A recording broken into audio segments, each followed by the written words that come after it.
Hello students, मैं हूं आपका फ्रेंड कपिल गार्गी। आज के इस वीडियो में हम बात करेंगे chapter 5 that is Euclid's geometry.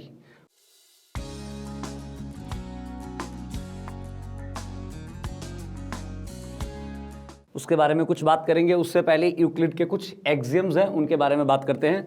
सबसे पहला एक्सियम जो यूक्लिड का है वो है कि things which are equal to the same thing are equal to one another. अब उसको एक्सप्लेन करते हैं जरा, क्या चीज कह रहे हैं। सपोज मैं x ले रहा हूं and x is equal to 2 और मैंने एक y वैल्यू ली है that is also equal to 2।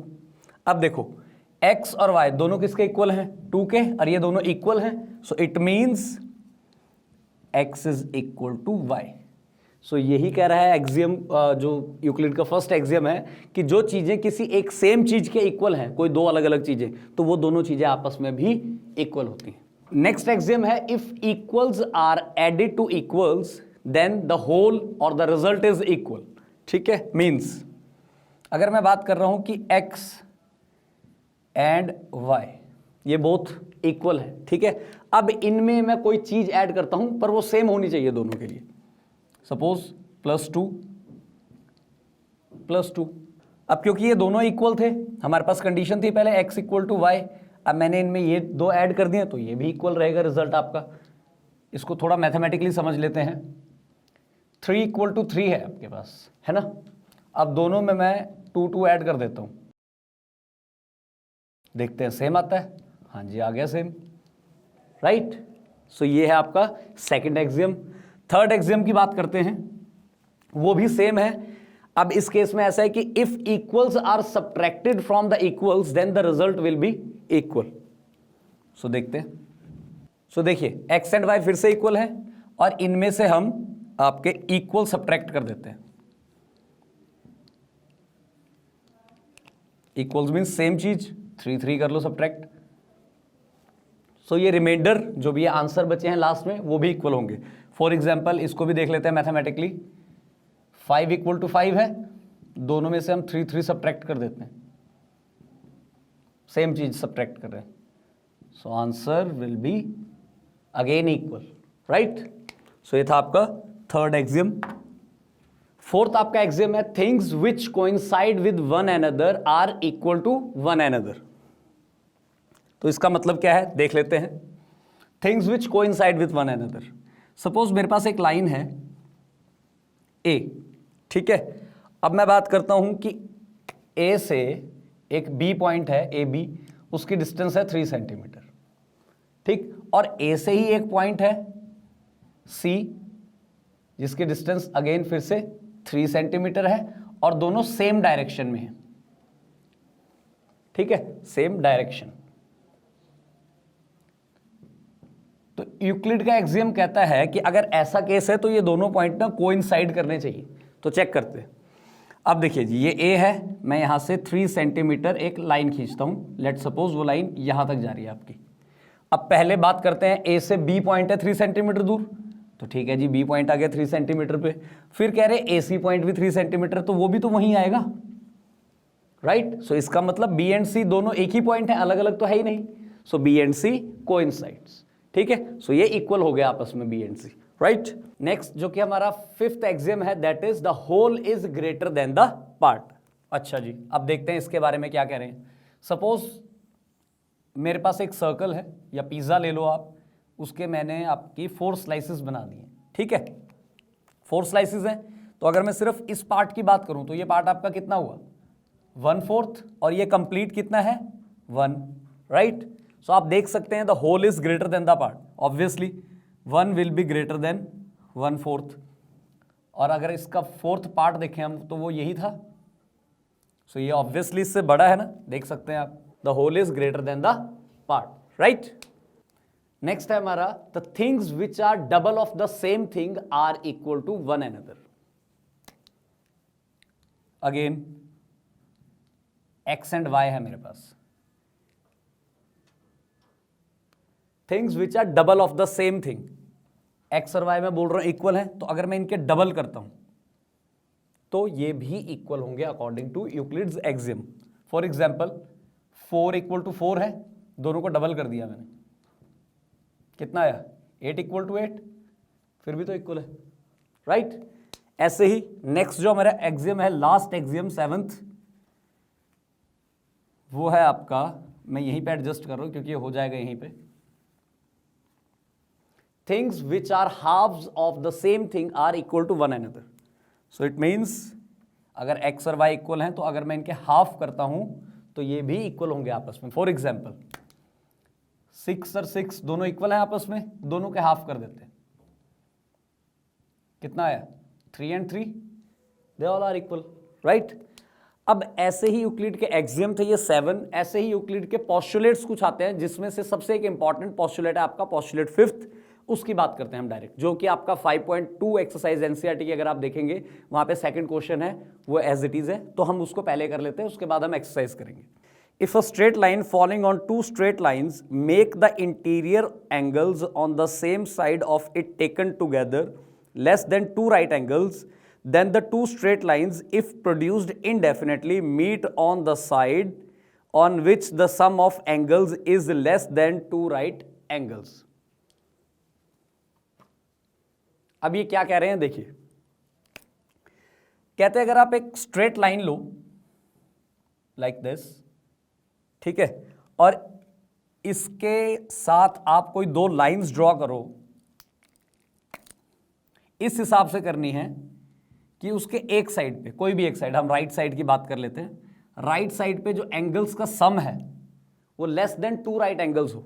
मतलब अगर ये एंगल और ये एंगल की अगर मैं बात करूं, ये दोनों 90 डिग्री से कम, 2 राइट एंगल्स से लेस हो, 2 राइट एंगल्स मतलब 90 90 180, ये दोनों 90 90 की बात कर रहे हैं, मतलब 180 से अगर लेस हो। ऑब्वियसली अगर 180 से लेस करना है मुझे, सपोज 150 करना है, तो एक को 70 करना पड़ेगा, एक को 80 या 75 75 लाइक दिस, ठीक है। तो उन दोनों को अगर आप छोटे कर दो तो कह रहे हैं कि ये जिस साइड पे ये एंगल लेस देन 180 डिग्री है, तो ये यहाँ पे अगर आप इसको आगे प्रोड्यूस करोगे ना ऐसे, तो ये मीट कर जाएंगे लाइंस, ये कहने का मतलब है इनका, ठीक है। अच्छा, अब इसी से हम, जो आपका एक्सरसाइज का मैं क्वेश्चन कह रहा था, इसी से आपकी पैरेलल लाइंस की भी डेफिनेशन आ जाती है। अब वो क्या है कि अगर ये दोनों एंगल्स, जिन हम इन एंगल्स की बात कर रहे हैं एक साइड वाले, इनका सम, इन दोनों का सम अगर 180 डिग्री आ जाए, मतलब 2 राइट एंगल्स आ जाए, ये एक स्ट्रेट एंगल जिसे हम कहते हैं वो आ जाए, तो ये दोनों लाइंस क्या हो जाएंगी आपकी पैरेलल। कैसे? ये स्ट्रेट लाइन है, ये दोनों, कंडीशन क्या है कि दोनों 90 डिग्री होने चाहिए, अगर तो दोनों साइड ऑब्वियसली 90 90 होंगे लीनियर पेयर की वजह से, ठीक है। तब ये लाइंस कभी मीट नहीं करेंगी, ये क्या बन जाएंगी आपकी पैरेलल लाइंस। क्लियर? सो यही था इसमें। सो आइए देखते हैं अब उन्हीं एक्सियम पोस्टुलेट से रिलेटेड कुछ हमारे पास क्वेश्चंस हैं, फिलहाल एक्सियम्स यूज होंगे, वो कैसे हैं। कहते हैं if a point C lies between 2 points A and B, ये रहा point C, such that A C equal to B C, ये ए सी और ये बी सी दोनों इक्वल हैं, then prove that A C equal to half of A B. Obviously होगा, है ना, ये ए सी टोटल का तो हाफ ही होगा, बट इसको आप यूक्लिड का एक्सियम यूज करके कैसे सॉल्व करेंगे। देखिए जी, सबसे पहले हमारे पास आएगा ए सी इक्वल टू बी सी, जो कि हमें गिवन है, ठीक है। उसके बाद यूक्लिड्स का एक एक्सियम था, if equals are added to equals then the whole will be equal. तो उसको यूज करते हुए हम दोनों साइड ए सी ऐड करेंगे ऐसे, ठीक है। दोनों साइड हमने ए सी ऐड कर दिया, इक्वल्स आर एडेड, रीजन दोगे आप यहां ब्रैकेट में यूक्लिड का एक्सियम लिख के, ठीक है। ये हो गया आपका नंबर 1। अब फिर देखते हैं सेकंड कंडीशन। अगर मैं बात करूं BC प्लस AC की, सो ये BC प्लस AC किसके इक्वल है? टोटल AB के। सो ये होगी मेरे पास कंडीशन नंबर 2, ठीक। अब देखो जी, AC प्लस AC किसके इक्वल है?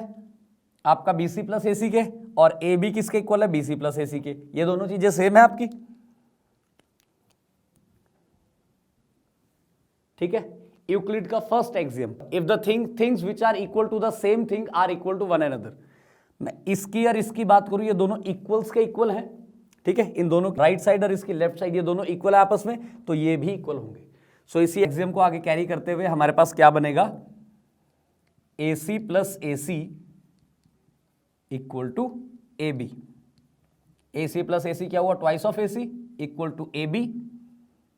सो इम्प्लाइज ए सी किसके इक्वल होगा, ये 2 उधर जाके रेसिप्रोकल हो जाएगा, नीचे चले जाएगा, so half of A B, right. यही हमें प्रूव करना था, ठीक है जी। इसी क्वेश्चन से रिलेटेड हमारा नेक्स्ट क्वेश्चन है, कहते हैं if a point C, suppose अगर आप उसी पॉइंट की बात कर रहे हो सी की, जो ए बी के बीच में था, suppose that is the mid point, ठीक है। So prove that there is only one mid point of a line, कि अगर एक मिड पॉइंट, मतलब अगर ये सी इसका बीच में इस हिसाब से है कि ये ए सी टोटल का हाफ है, सो ये इसका मिड पॉइंट बना, तो अब प्रूव करो कि एक लाइन का एक ही मिड पॉइंट होता है, उससे ज्यादा नहीं होता। तो इसको हम कैसे प्रूव करेंगे, suppose let us suppose that there is another point D which is the mid point of A B, right. और बाद में हम इसको प्रूव करके अपनी अजम्पशन को फॉल्स प्रूव कर देंगे, ठीक है। कुछ देखेंगे अब लास्ट में जो इसका रिजल्ट निकलेगा, ये दोनों एक ही पॉइंट निकलेंगे कैसे। फिर से पहले वाली कंडीशन लेंगे हम, जैसे पिछले क्वेश्चन में किया था हमने, ए सी इक्वल टू बी सी, क्योंकि मिड पॉइंट है, राइट। दोनों साइड में सेम चीजें ऐड करूंगा, ए सी प्लस ए सी, और इधर भी मैंने ए सी ऐड कर दिया, क्लियर। अब अगर मैं इसकी बात करूं, ये किसके इक्वल है, ए बी के, ए सी प्लस बी सी किसके इक्वल हो गया, ए बी के, और ये क्या है आपका twice of A C, right. ये होगी कंडीशन 1। अच्छा, ये कंडीशन कब थी, अगर मैंने सी को मिड पॉइंट लिया था। अब क्योंकि मैंने एक अज्यूम किया, एक अजम्पशन ली है कि डी भी मिड पॉइंट है, तो सिमिलर कंडीशंस लगा के, मतलब A D equal to D B, जैसे ये चल रहा है सी की जगह डी लिख दोगे आप, सो फिर से मेरे पास एक कंडीशन आ जाएगी क्या, कि twice of A D equal to A B,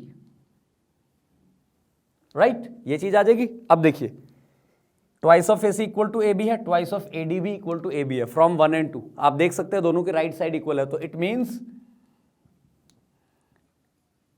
twice of A C equal to twice of A D आ गया आपका, राइट। अब आपका 7th एक्सियम था जो यूक्लिड का, वो क्या था, कि halves of the same thing are equal to one another. मैं अगर दोनों के हाफ कर दूं तो मेरे पास बचेगा A C equal to A D, right.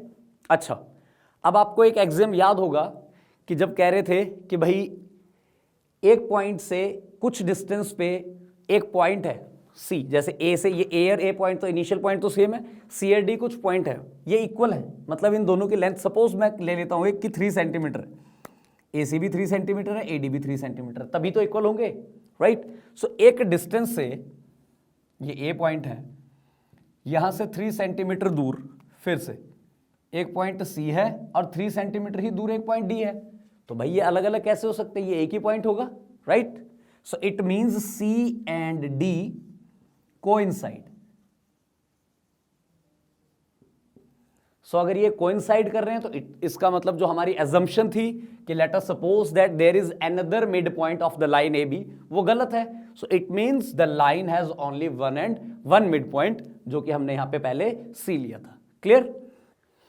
सो आइए देखिए, हमारा नेक्स्ट क्वेश्चन है, कहते हैं if A C equal to B D, A C is equal to B D, ठीक है, from this figure you can justify that.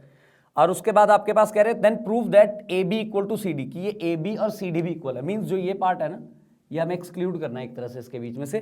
Check करते हैं कैसे, ठीक है जी। सबसे पहले अगर मैं बात करूं ए सी की, ए सी किसके इक्वल है, A B plus B C के, राइट। और अगर मैं बी डी की बात करूं, बी डी किसके इक्वल है आपका, B C plus C D के, राइट।